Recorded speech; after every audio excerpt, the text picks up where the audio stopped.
Le message du jour vous est présenté par notre frère Marc.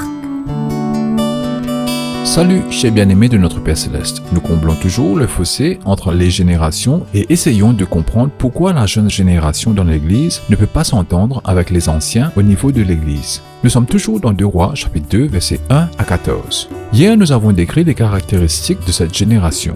Tous ces facteurs ont convergé pour produire une génération dont le désir de faire entendre leur voix est plus grande que n'importe quelle génération avant eux.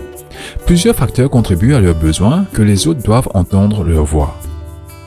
Ils croient que la génération de leurs parents a, premièrement, perdu son courage. Deuxièmement, une mentalité de consommateur plutôt qu'une mentalité de pionnier. Troisièmement, tracer un parcours qui laisse derrière que des catastrophes. Quatrièmement, a placé sa loyauté dans des organisations qui ont perdu leur chemin. Bref, cette génération croit que les autres ont besoin de les entendre, car pour eux, c'est une question de vie ou de mort. Ils croient que lorsque les autres écoutent, cela a un impact important sur la question de savoir s'ils auront un avenir à transmettre à leurs enfants. Bien-aimés, chaque génération s'est sentie frustrée, sentant que les dirigeants de leur génération précédente ont tourné une oreille sourde à leurs idées et les ont traités comme prématurés ou illégitimes. Le dilemme auquel les leaders et les adeptes sont confrontés est que les leaders se sentent menacés et que les adeptes se sentent ignorés. La tragédie est que la rupture de communication existe dans les endroits suivants. Premièrement, la maison. Deuxièmement, la culture. Troisièmement, le gouvernement. Et quatrièmement, l'Église. Bien-aimés, ce problème est aussi vieux que le monde.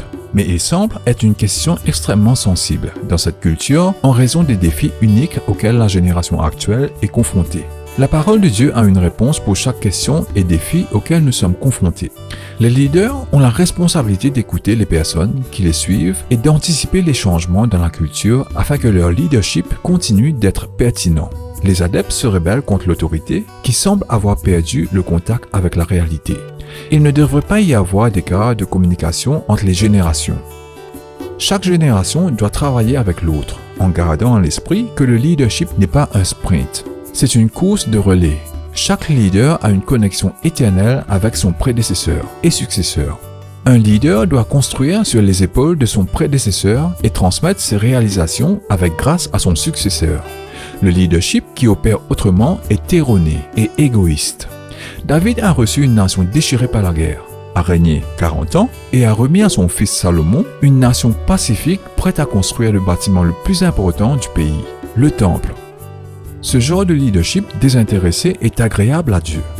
Bien-aimés, comme devoir, essayez d'identifier dans la Bible ce genre d'héritage et de leadership et essayez de les copier dans vos vies.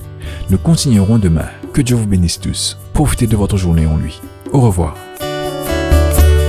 Si toi aussi tu crois que la parole de Dieu est une bénédiction, partage-la et sois une source de bénédiction pour les autres, toi aussi.